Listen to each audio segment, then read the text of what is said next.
Code Coach. Today we're talking about attic draft stopping. In attic spaces over 3,000 square feet, I want you to see here where they did this draft stopping, and they're going to seal around that, and that's great. But I want you to note here where it goes all the way, but it doesn't extend here through the eave. All right, you see how that stops? And here you see another example. If you walk over on this side of the building where they ran it, and see, I want you to see here, it's continuous. Now they provided a door here. They provided a door, which is required. You got to provide a door because, again, anything over 30 inches in height, you need to be able, again, have access to.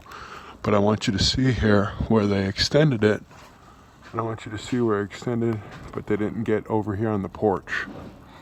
So that draft stopping needs to go continuous roof line all the way from your roof line.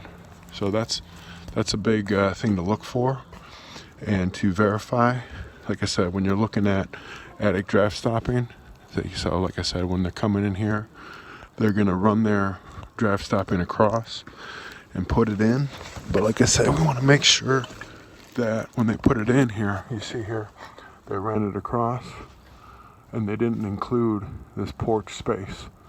So that really kind of voids the system. So really, when you're looking at this, make sure it goes from roof line to the structural ceiling and all the way across.